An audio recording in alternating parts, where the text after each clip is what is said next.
रंग बिरंगे पहनावे और हंसते उजले चेहरे, रस्मों रीति रिवाजों के सदियों से नक्शे हैं गहरे। मीठी मीठी हर बोली है, मीठे हैं संगीत, मनमोहने गीतों में जल के इस धरती की प्रीत। मन के मेले मस्त कलंदर, हर सू दिल दरबार, ढोल बजे और मिलकर झूमे, हंसकर बांटे प्यार। अल्लाह तुझको सदा सलामत रखे प्यारे देश, रोशनी और रंगों के धारे, आंख के तारे देश। प्यार के मारो बंजारो पधारो मार देश। केसरिया बालमा मुझे पधारो पधारो मार देश, देश रे पधारो मार देश।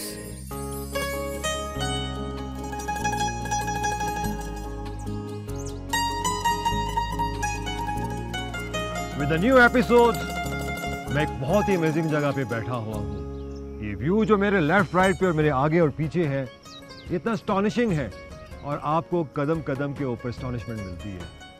आपको सरप्राइजेस मिलते हैं। कहाँ मिलते हैं? गिलगित बल्तिस्तान में मिलते हैं। अमेजिंग लैंडस्केप्स की धरती है गिलगित बल्तिस्तान। ऐसे ही अमेजिंग लैंडस्केप के अंदर हम जा रहे हैं म्यांमार की तरफ। कुछ ऐसी जगह होती हैं जो फार रीच होती हैं, हर इंसान वहाँ सफ़र नहीं कर सकता है, तो फिक्र ना करें, हम हैं ना। हम आपको ले जाते हैं फार रीच जगहों पे और आपको दिखाते हैं पाकिस्तान के खूबसूरत नज़ारे भी, ट्रेडिशंस भी, कल्चर भी, और वहाँ के प्यारे प्यारे हसीन और मोहब्बत करने वाले इंसानों से भी मुलाकात कराते हैं। आज पता हम कहाँ जा रहे हैं? आज हम जा रहे हैं म्यांमार। म्यांमार को मिनी स्विट्ज़रलैंड भी बोला जाता है। मैं सोचता हूँ ये हमेशा स्विट्ज़रलैंड की मिसाल क्यों देते हैं? तो वजह ये है, स्विट्ज़रलैंड की मिसाल इसलिए दी जाती है कि छोटा सा मुल्क है और उसका इंफ्रास्ट्रक्चर बहुत प्यारा है, उसको दुनिया के लिए एक शो पीस बना दिया, लोग उसी की मिसाल देते हैं। तो रास्ते में जब हम जा रहे हैं म्यांमार की तरफ, तो फिर जहाँ जो सरप्राइजेज़ हैं, बुर्जुल पास है, बहुत ऊंचाई पे है, बुर्जुल पास भी हम क्रॉस करेंगे और उसके बाद हम जाएंगे डुमेल। कितना खूबसूरत नाम है, लव डुमेल। और फिर हम आपको लेके जाएंगे एक बहुत ही खूबसूरत लेक पे। पता उस लेक को क्या कहते हैं? उसे कहते हैं रेनबो लेक। आप कह रहे होंगे कि अब ले भी चलो, कितना बताते रहोगे? तो चलते हैं फिर सफ़र पे और आपको ये सारी खूबसूरत जगह दिखाते हैं। पधारो हमारे देश के साथ।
वाह, व्हाट अ प्लेजेंट साइट।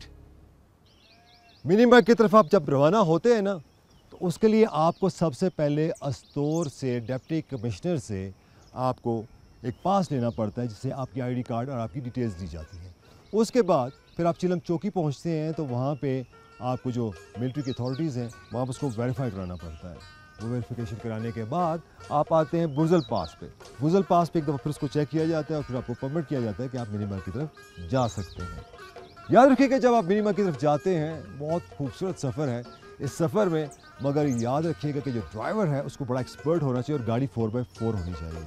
वजह यह है कि जब आप म्यांमार जा रहे होते हैं तो रास्ता जो है वो उतराई की तरफ जाता है, पल खाती हुई सड़क है और वापसी पे वो जो उतराई है वो ऊंचाई बन जाती है, ऊपर की तरफ जाना होता है। तो 4x4 गाड़ी का होना बहुत ज़रूरी है। ये जो बल खाती हुई सड़क मेरे पीछे जा रही है ना, ये मैं मिनी मग की तरफ लेके जा रही है। बुजल पास से 18 किलोमीटर पर मिनी मग है। ये जो खूबसूरत मंजर आप देख रहे हैं, चीज़ चाहता है कि यहीं पे बैठ जाएं, एक कप ऑफ कॉफ़ी हो और इस मंजर को कई लम्हे तक हम एंजॉय करते रहें। फिर देखते हैं कि शायद आगे इससे भी ज़्यादा हसीन मंजर हो। लेट्स गो टू मिनी मग।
और यहाँ पर ये जो हमारी गुजर बरादरी है, जो मूव करते रहते हैं मैडोज़ में अपना जानवरों के चारे के लिए, हमने इनको देखा, हम इनके पास चले आए और सोचा इनसे गपशप लगाई जाए, इनसे बातचीत की जाए। अस्सलाम वालेकुम। वालेकुम सलाम सर। नाम क्या आपका? मेरा लकी ज़ुमान नाम है। लकी ज़ुमान साहब, माशाल्लाह बड़ी प्यारी जगह पे आपने अपने खैमे लगाए हुए हैं। जी। तो आप यहाँ पे कितने दिन क़याम करेंगे और कहाँ से आप आए हैं? हम सर खारियों से आए, खारियों से आते आते यहाँ इधर पहुँचे हुए। इधर हम बैठेंगे कोई 4 दिन हमारे इधर हो गए, 4-5 दिन और बैठेंगे, फिर हम आगे जाएंगे आगे छोटी दुआ सही में। छोटी देर। हाँ, ये माल मवेशी लेके छोटी दुआ सही में जाएंगे। ठीक। तो उधर 2 महीना उधर बैठेंगे, फिर सर्दी शुरू हुई, फिर वापस हो जाएंगे। फिर वापस खारियाँ? वापस खारियाँ। तो माशाल्लाह कितने जानवर हैं आपके पास? हमारे पास है ये 3-4 जानवर है। उसमें कौन कौन से जानवर हैं आपके पास? भेड़ हमारे पास, बकरी भी है, भेड़ भी है, दुम्बे भेड़ है, दुम्बे भी जी, खच्चरों भी है। अच्छा, खच्चर तो आपके साथ? हाँ, ये सामान लेके जाती जाते है। तो आपकी फैमिली के कितने मेंबर्स हैं, कितने घर के अफराद हैं? हम ये समझो एक ही घर है, वैसे ही हमने 5 खेमे लगाए। अच्छा जी, एक ही घर है। हाँ। कितने बच्चे हैं आपके? हमारे 5 बच्चे। 5 बच्चे हैं, आगे उनके भी बच्चे हैं आपके साथ? नहीं, वो भाई है हमारे साथ जो है। अच्छा अच्छा जी, अच्छा। जी। तो आप दोनों घर मिल के इन तमाम जानवरों की जी हिफाजत कर रहे हैं। हिफाजत कर रहे हैं जी। तो क्या जब वक्त बहुत बदल गया है, तो क्या अभी वो जो जानवर पालते थे आप, उसमें आप अपने बच्चों को मुस्तकबिल भी देखते हैं कि नहीं? देखते हैं। बच्चे भी माशाल्लाह आपके इस काम बच्चे को हमारे जानते हैं, समझते नीचे हैं? समझते, ये भी समझते, दूसरा तालीम भी देते हैं हम इनको। अच्छा। हाँ, दर्स तालीम भी देते हैं, वो अंग्रेजी तालीम भी देते हैं। तो वो कैसे तालीम आप इनको देते हैं? आप तो मूव कर रहे होते हैं, चल रहे होते हैं। नहीं, हम वैसे चल भी रहते हैं। हम आधे घर जो नीचे होते हैं पंजाब में, अच्छा, उनको तो छोड़ कर आते हैं, वो तो तालीम करते हैं। माशाल्लाह, ये तो बड़ी अच्छी बात है। अच्छा, तो जो इतने आपके पास जानवर हैं और आप दूध भी धोते होंगे, हम वो से कितना दूध धोते हैं आप, तो उसके आगे क्या कैसे इसको बेचते हैं, क्या करते नहीं, हैं? बेचते नहीं हैं हम। अच्छा। हम उनसे दूध निकालते हैं, दूध वो जमा करते हैं, उसके लस्सी बनाते हैं, घी निकालते हैं, उससे दूध निकालते हैं। अच्छा, हाँ, मक्खन निकालते हैं? मक्खन निकालते हैं फिर ना। उसका क्या करते हैं? मक्खन हम इस्तेमाल करते हैं। अच्छा। हाँ, खुद इस्तेमाल करते, बेचते नहीं हम। अच्छा जी। शादियाँ बच्चों की होती हैं, क्या रस्म रिवाज है शादियों के? हमारा रस्म रिवाज अभी ये है, जो आप जायज़ है वो भी देते हैं, हाँ। जो बच्ची के देना होता है, सोना होता है, जो कुछ होता है पूरा वो भी हम देते हैं। बस पूरी बरादरी को हम खबरदार करते हैं। हम ये 1-2 गिन कर नहीं लाते। अच्छा। उसके हम एक दूसरा ये होता है हमारे साथ, इसका नहीं होता है, वो क्या कहते हैं इसको, लेंदरा नहीं करते हम लोग। अच्छा। क्योंकि हम उसको लेंदरे वालों को बुलाते हैं, दूसरे को बुलाते हैं। हम जब जितना भी उसको बुलाते हैं खुले, अच्छा। खुला गोश्त था, खुला चावल होएगा, खुली रोटी होएगी। अच्छा। हाँ, सब कुछ खुला दे देंगे। उसके पीछे हमारा रुकावट नहीं है, फलाना आएगा, फलाना नहीं आएगा। अच्छा जी। तो ये नेंद्रा यानी कि आप किसी को इन्फॉर्म नहीं करते, एक दावत आम होती है? दावत आम होती है। जैसे अब आप शादी करें, हम आ गए तो आप हमें भी दावत जी देंगे? बिल्कुल दावत। आप आइए, गाड़ी खड़ी की इधर आके, भाई आ जाओ, हाँ। बैठो, हमारे साथ मिल जाओ। अच्छा, तो आपके इस पूरे काम में आपके पास जैसे हमने देखा, कुत्ते का एक बड़ा अहम किरदार होता है। कुत्ते का ये होता है, कुत्ता रात उधर बैठ कर पहरा देता, रात बकरी का जो जानवर आ गया, गिदड़ आ गया, बिगाड़ आ गया, रीछा आ गया, जो भी आ गया तो वो कुत्ते का काम है खबरदार करना। तो ये किसी खास नस्ल का कुत्ता होता है ये वो पहले तो खास नस्ल के होते थे, आजकल ये खास नस्ल के नहीं है। अच्छा। आजकल बस ख़त्म है ये, आजकल ये भी वो उनके साथ मिल के खाते माल को। अच्छा। जब गिदड़ बिला आ गया, बिगाड़ आ गया, हाँ। वो भी माल को पकड़ते, दूसरी दफा ये भी पकड़ते जाके। अच्छा। मिल के खाएंगे, मिल के खाएंगे। सामान आपके पास क्या क्या होता है रहने के लिए? हमारा ये सामान यही होता है, बस ये कंबल होते हैं, ये चटाइयाँ होती है, फोम होते हैं, जी रेट पे जाते हैं, बस और क्या सामान हम उठा के सामान लाते ही थोड़ा। अच्छा जी ये तो हमारे बाप दादा से ही कम चल रहा ना, वो तो पहले पुराने वो तो शौक से रखते थे ना, उनको शौक होती थी भेड़ बकरी की, माल की, खच्चर घोड़े की, घोड़े सवारी के घोड़े रखते थे, उन पर सवारी करते थे, वो तो बहुत शौक से करते। अभी ये शौक नहीं कर रहे, अभी शौक इनका ख़त्म हो रहा है। हमारा दादे परदादे से, फिर दादे से, फिर वालद से, फिर हम पर आ गया। अब अगर से हमारे जो बच्चे इनको ताकत नहीं है, अभी ये काम सख्त है। पंजाब में टुरते हैं ना खारियां तू, खारियां वैसे अस माल मवेशी अस रहते पिंडी है, वैसे माल मवेशी लेके अस सियाल खारी जा रहे हैं, खारी इन्होंने पैदल फिर सियाला उत्थे गुजार के फिर जिस टुरने का टाइम होता अस टुर आते हैं आस्ते आस्ते आस्ते, दो रातां करदे, एक रातां करदे जेलों पुल क्रॉस किया, फिर उस करदे मरी, फिर कोला पुल, मुसफराबाद, नसेरी, 8 मकाम, इतों बस आस्ते आस्ते आस्ते आस्ते आस्ते कम से कम साढ़ा 1.5 महीना इत्थे तक लग जाता। समझो पिछे रह जाती बकरी कम टुरदियां, खच्चर तेज टुरदी है ना, समझो खच्चर निकल गई, 2 ध्याड़े अगे निकल गई, बकरियां 2 ध्याड़े पिछे भी आ जाती ना। जितों अस आ रहे हैं ना नसेरी पुल उत्ते हो जाते ना, फिर इन्होंने कख नहीं मिलता खाने वास्ते, फिर किसी को जगह अस लीए मुल की लीए थोड़ी जगह जिस घंटा 1.5 बकरी चढ़ जाती, या घंटा कर या 2 घंटे कर छोड़ो, वो बंदे ले लेने 30,000 35,000 रुपया, कहते ने जगह अस ढकी है, इतने तुसा बकरियां चारो, इतने पैसे अस लेने ना, अस फिर उन्होंने 25,000 30,000 40,000 50,000 तक ले लेंगे 2 घंटे वास्ते। वो किसी 2 जगह मिल जाए, फिर भुखियां ही आंदियां, भुखा ना मरदियां भी बड़ियां थला, जिस टाइम असां वापसी होसी ना, ये सारा असां वजन तोल कर देना, माल तोल के इन्होंने दे ठेकेदार नूं दिता, फिर कुर्बानी का माल बेच दिया। बस इस तरह असां दा कारोबार कोई भी नहीं हो रहा, एक कारोबार साडा।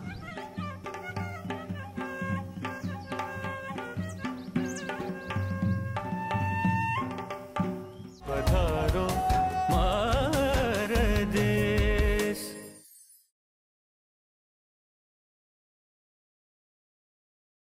पधारो मार देश।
मिनीबर्ग जाते हुए रास्ते में एक बहुत ही छोटा सा खूबसूरत गांव हमें नज़र आया, और हम जब गांव के पास से गुजरने लगे तो इन साहिबान ने आकर सब ने हमें अस्सलाम वालेकुम कहा, बड़े प्यार से मिले और साथ ही दावत दी कि आप आए हमारी बहक में चलें। हमने पूछा बहक क्या मतलब होता है, तो उन्होंने कहा वो जो हमारा आर्जी ठिकाना होता है, गांव तो हमारा नीचे जिसे मिनीबर्ग कहते हैं, ये हमारा आर्जी ठिकाना है, और इस जगह का हमने नाम रखा हुआ है चौकी। कैसे ज़िंदगी गुजारते हैं आप यहाँ पे, और आर्जी ठिकाने से क्या मतलब? बस आर्जी ठिकाना हमारा यही है कि हमें हमारे जो असल घर उधर लकड़ का भी है और पक्के घर भी है हमारे नीचे, तो आर्जी तो हम यहाँ माल मवेशी लेके आ रहे हैं, और इनको भी पालते हैं और अपनी मेहनत मजदूरी भी कर रहे हैं। तो बस हमारा ये है सिस्टम, घास वो काटते हैं, उनके लिए बनाते हैं, फिर सर्दियों में उनको खिलाते हैं, फिर नीचे जाते हैं हम उधर नीचे। असल जो हमारा घर जो है नीचे है, मवेशी का जगह है, अच्छा हमारा अपना जगह यही सिस्टम हमारा उधर भी है और हम उधर सदियों में अच्छी तरीके से रह रहे हैं। और बड़ हम एक दांत उसको ज़बह करते हैं, उसको टांगते हैं, उसको खाते रहते हैं गोश्त। हम 6 महीने की वो अपने राशन अपने उसमें जमा करते हैं, स्टॉक करते हैं, चाय डालडा चावल ये गोश्त सब कुछ जमा करने के बाद फिर 6 महीने बाद हम वहाँ गुजार रहे हैं, फिर 6 महीने यहाँ गुजार रहे हैं। तो 6 महीने आप बर्फ़ कितनी पड़ती है यहाँ? बर्फ़ तकरीबन 3 से कभी 3 फुट पड़ती है, पर फिर उससे ज़्यादा भी पड़ती है, कभी उससे कम भी पड़ जाती है। 2 फुट 2.5 फुट 3 फुट 5 फुट तक पड़ जाती है। कितना अर्सा रहती है बर्फ़? बर्फ़ ये अप्रैल तक रह जाती है। रह जाती है अप्रैल तक। हाँ, अभी कोई तो नज़र आ रहे हैं, ये बहुत पहले थी हमारा अगस्त तक हमारा ये रोड बंद हो जाती थी। आप खुद खुल गई बर्फ़ पिघल के ख़त्म होने के बाद उस तरह कोई नहीं खोलते थे। अभी तो डोज़र लगाते हैं, हमारी 15-20 को लगाते हैं, कभी कभी यकुम को लगाते हैं, तो फिर उसको इस तरह खोलते हैं रोड। तो सर्दियों में आप जब अपने गांव में चले जाते हैं तो फिर ये जगह तो बिल्कुल वीरान हो जाती है। हाँ बिल्कुल वीरान हो जाती है। ताले लगा के जाते हैं? हाँ ताले लगा के जाते हैं। अच्छा, हाँ बड़ा अच्छा लगा आपसे बातचीत करके। बड़ी मेहरबानी। बहुत बहुत शुक्रिया। चाय सर। जज़ाकल्लाह। आप खुश रहें। दीवा को अल्लाह ताला बहुत खूबसूरत ज़िंदगी से नवाजे।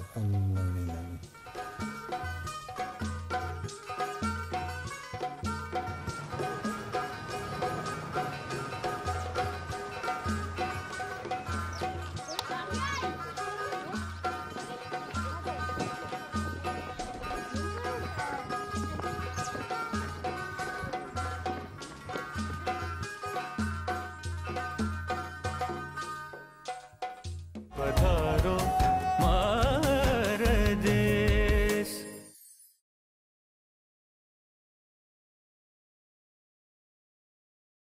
पधारो मार देश।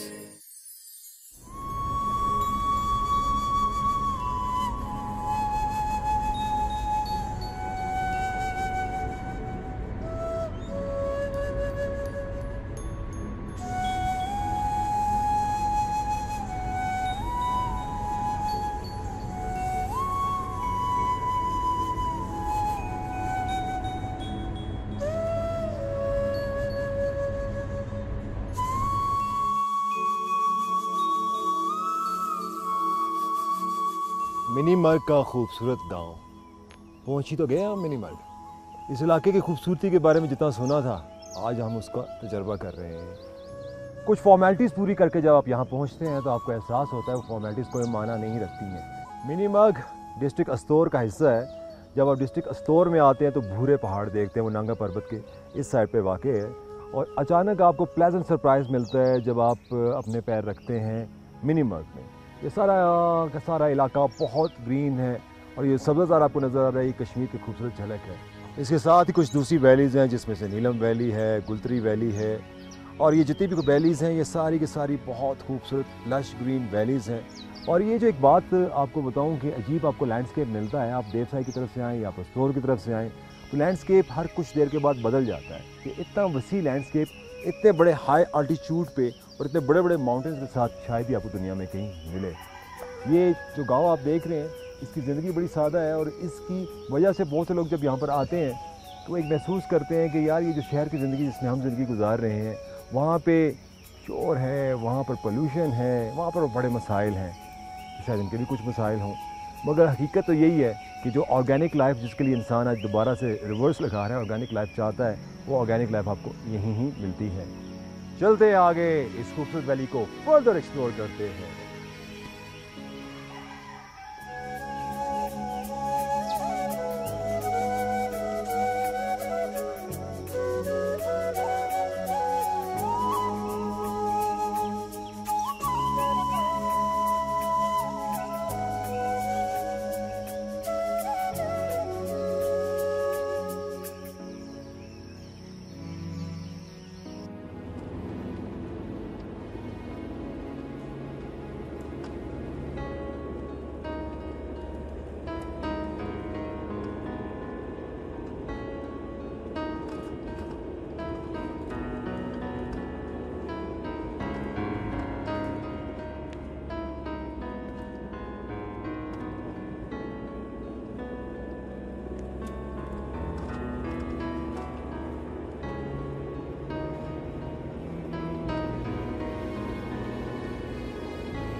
ये कैसे हो सकता है कि आप मिनीमर्ग आएँ और फिर आप डुमेल आएँ, जब आप डुमेल आएँ और रेनबो लेक के नज़ारों का मज़ा ना लें। रेनबो लेक आप जो ये देख रहे हैं शाहकार है यल्द्रम बटालियन का। 12 NLI ईयर 1998 में उन्होंने ये लेक बनाई और आज हम इस लेक को देखते हैं तो देख के ये एहसास होता है कि रब ताला ने जितनी हमें खूबसूरती अता की है, अब आपके ऊपर डिपेंड करता है कि आप उस खूबसूरती को चार चांद कैसे लगाते हैं। एक बात कहता चलूँ कि डुमेल को इसलिए डुमेल कहा जाता है कि दो नाले जो कि बर्फ़ानी पानी को लेकर आते हैं यहाँ डुमेल के मुकाम पर आपस में मिलते हैं, इस वजह से इसको डुमेल कहा जाता है। और एक अरसे से ख्वाहिश थी रेनबो लेक देखने की और आज वो ख्वाहिश पूरी हो रही है। होता यूँ है कि इन पहाड़ों के ऊपर बर्फ़ पड़ती है, ये लदे होते हैं बर्फ़ से, और जब वेदर चेंज होता है अप्रैल मई में तो ये बर्फ़ पिघलना शुरू होती है। वो जो नाले के ज़रिए पानी जो है इस लेक में चला आता है। पानी इसका बड़ा शफाफ है, नीचे तक आप देख सकते हैं पानी के अंदर। मुझे बड़ी खुशी होती है, मैं देखता हूँ फैमिलीज़ आई हुई हैं, बच्चे आए हुए हैं। डुमेल 10,800 मीटर्स की हाई एल्टीट्यूड के ऊपर है। अब मैं यहाँ एंजॉय कर रहा हूँ और मैं ये सोच रहा हूँ कि यहाँ पर बड़ा खूबसूरत कैफ़े भी है कि वहाँ जाएँ और let's have a cup of T और कॉफ़ी।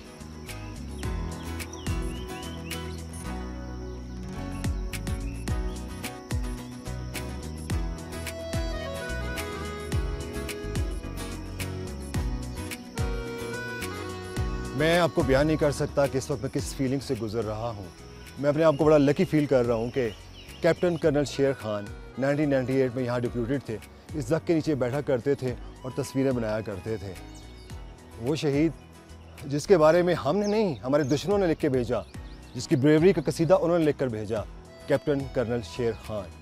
क्योंकि ये वो नौजवान हैं जिनकी वजह से आज हम बड़े सुकून से अल्लाह का शुक्राना अदा करते हुए यहाँ पे बैठे हुए हैं। मेरे साथ ये फीलिंग हमेशा रहेगी कि मुझे ये इज़्ज़त हासिल हुई कि बस जग के नीचे बैठा जहाँ कभी कैप्टन कर्नल शेर खान बैठा करते थे। वो एक नौजवान लड़का, हसीन खूबरू नौजवान, उसके ज़हन में भी बहुत ख्वाब होंगे। वो यहाँ बैठकर इस कुदरत के नज़ारों का लुत्फ़ उठाता था, तस्वीर बनाता था। अल्लाह ताला ने तो उसको चुना ही हुआ था एक बड़े कारनामे के लिए, एक बड़े काम के लिए, और उसने भी जान दे दी अपने वतन के लिए। सलाम है कैप्टन कर्नल शेर खान को। ये उन्हीं की यूनिट है जिसने एक खूबसूरत लेक बनाई है। आपको बता नहीं सकता कि जिन जज्बात से मैं गुज़र रहा हूँ ये वही समझ सकते हैं जो अपने वतन अज़ीज़ से शदीद मोहब्बत करते हैं। ये वही जान सकते हैं जिनके अपने बच्चे अपने वतन अज़ीज़ पे जान दे चुके हुए हैं। उन तमाम शहीदों को सलाम।